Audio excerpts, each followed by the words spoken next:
Hi, assalamualaikum. Happy Mother's Day to all mothers. Karon guys kay maglimpyo ko guys kay kanang hugaw na siya tan-awon. So kinahanglan maglimpyo kay magsamot og labad akong ulo makita og hugaw na samukan pa ako mga anak tapos makita pa kag hugaw samot jud ang akong labad sa ulo.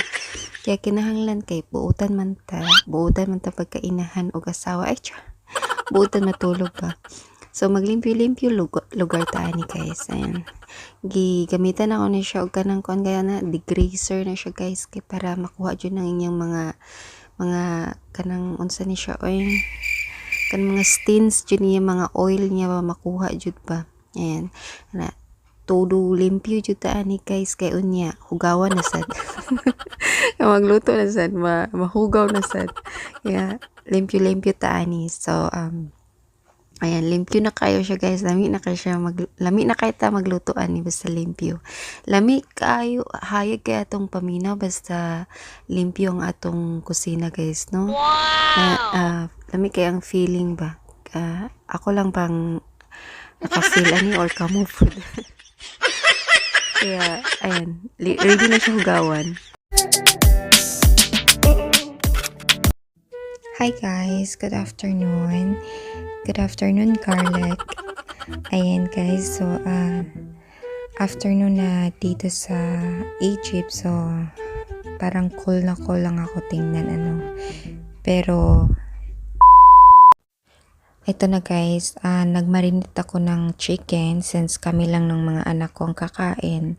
Ayan, magulo na yung kusina ko pag afternoon. Akala mo lang tingnan yung cool lang ako pero ang kalat din ng kusina ko. Ayan, kasi nagmamadali na ako. Ito naman yung anak ko, makulit. Gusto talagang tumulong. Ayan, so nag-chop na ako ng mga vegetable. Siya na yung mag-chop ng maliliit.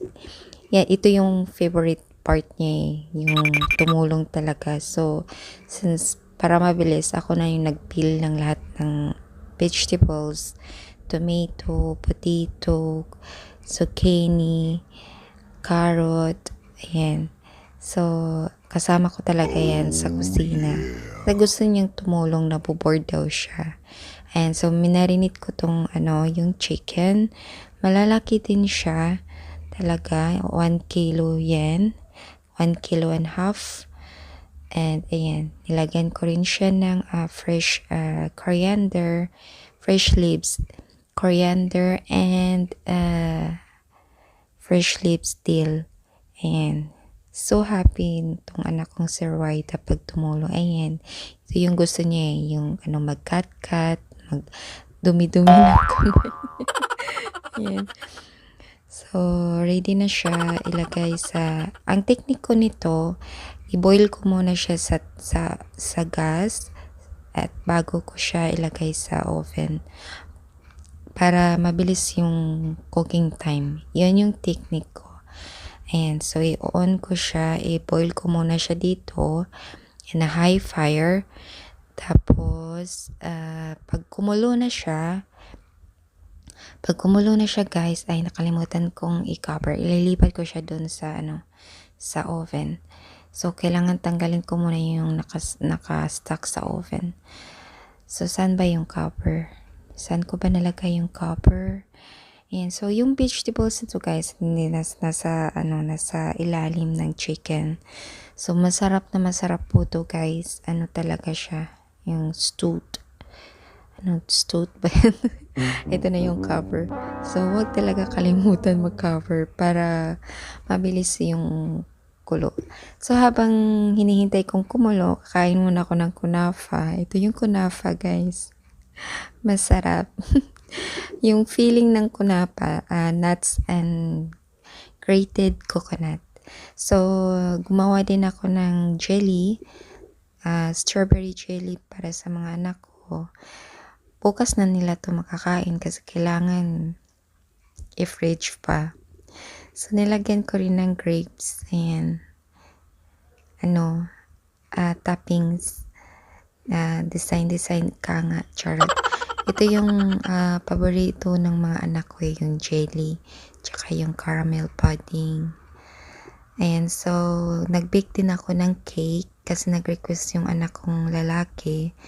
Nag-bake ako ng chocolate fudge cake.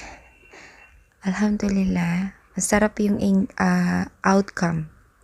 Yung outcome ng cake ko, guys. Charot. Nagmamalaki talaga. Yes, masarap siya. At hindi lang chocolate cake, kundi nilagyan ko rin siya ng Nescafe. Ayan. So, ito yung ginawa kong version ng gumawa ko ng, ano ba yan? Yung chocolate na ilalagay ko sa toppings. Ayan guys, so napaka niya, soft and fluffy.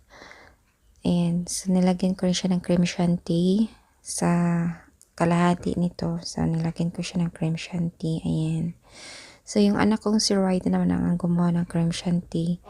Nainis ako kasi nalagyan niya ng maraming milk yung cream shanty. So dapat konti lang para fluffy at hard konti yung yung cream shanty, yung whipped cream ka nga. Pero okay na rin. What to do? Nangyari na. So ganyan talaga mangyayari pag tumutulong yung anak mo. Puro palpak. So okay lang, lesson na rin. Ayan, mistakes makes perfect ika. Charlotte. Ayan, so nilagyan namin ng cream shanty yung kalahating cake. Ayan, so hindi siya so fluffy yung watery siya konti. I don't like it. So it's fine. And so ito guys, tumulong din yung mga anak ko talaga pag mag-bake ako, tumutulong talaga yan sila. Kaya ang kalat-kalat ng kusina. Pero okay na rin, banding na rin namin mag-iina.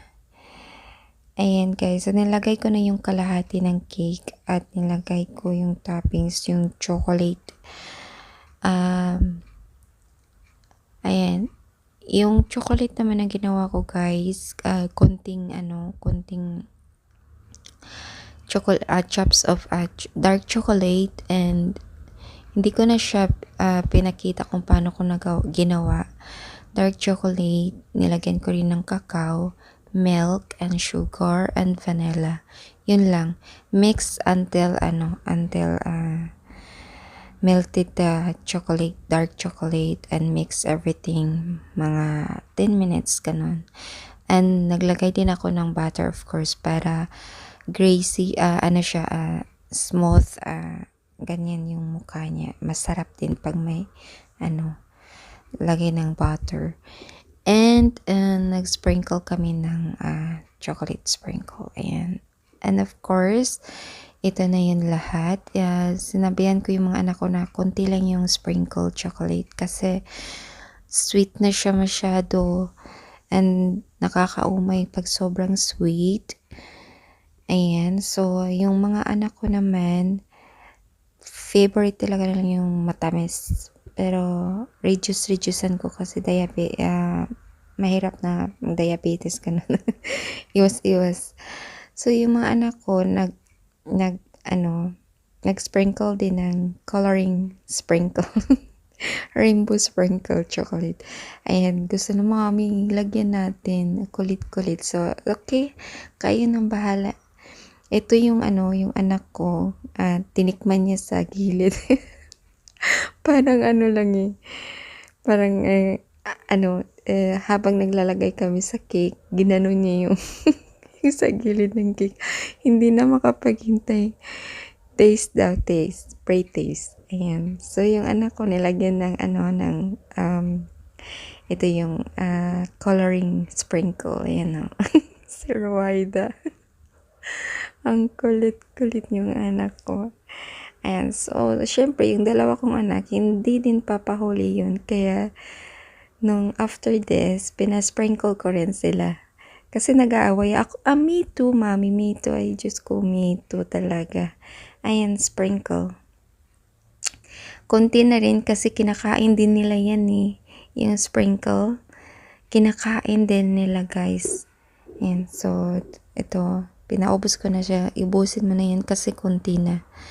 Ayan, so, okay na. Okay na yung ng chocolate. Ayan. Nilagay ko muna to bago namin kinain. Nilagay ko muna sa fridge kasi masarap pang malamig. Medyo malamig yung cake. Ayan. So, hindi na makapaghintay yung little boy ko na si Yusef. Ayan.